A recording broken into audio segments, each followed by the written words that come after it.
African Champions League, Mamelodi Sundowns 1, Esperance iqanda.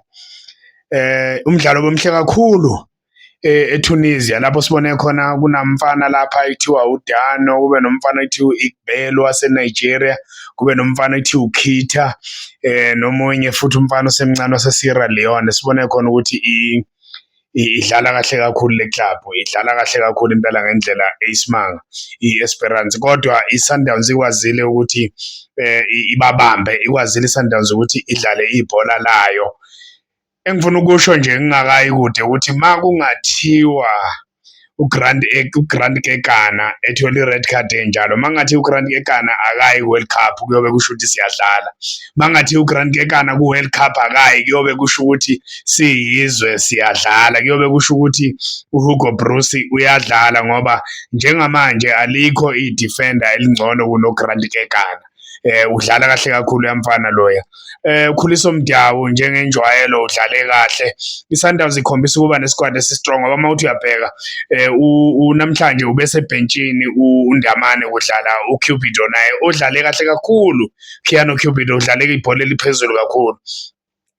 Igoli leSundowns libe luhle kakhulu lapho lidlalwe khona uJayden Adams, elithathe liphonsa lengaka-right ngesombe sesibili, wafika uMrena walithi nje tap, i-cross nje encane, Brian Leon wayishaya phakathi.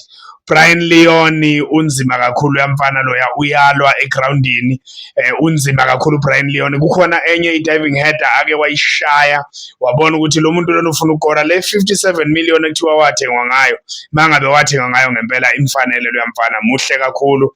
Iminyaka yakhe semncane kuthiwa una 23, kodwa ibhola kalidlalayo lo yamfana loya unzima kakhulu. iSundowns benginokungabaza mangibona ukuthi iqala ngomkwena noJayden Adams noAlende ebhenji umdlalo bawuqala bobathathu, ngoba besijwayele ukuthi makudlala uAlende uJayden Adams akadlali, kodwa lokho bafaka kuligi, lokho bafaka no, ngibonile badlale kahle kakhulu nabo. Imidfield yeSundowns ibiqinile, kodwa iEsperance ayiyona yokudlala.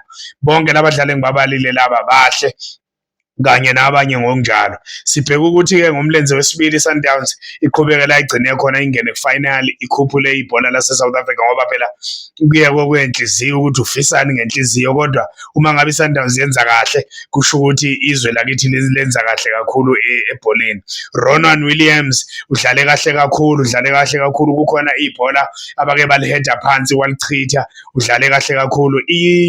Ibhola leli, igoli leli le-Esperance leli elingabalwanga elichithwe iVAR, ilichithe kufanele impela, ngoba ukhona umdlali kade edlale kabi lapha kwaze kwaba nanendololwane phakathi. Okwe-red card kaKekana, hayi, umfana uluphakamisile unyawo, kodwa bengicabanga mhlambe kuzoba i-yellow card, kodwa-ke bamshaya nge-red card, mhlambe nokuthi ngoba ubengasekugcineni nakuba kade esesayidini bekungeyona ithuba elicacile lokushaya igoli.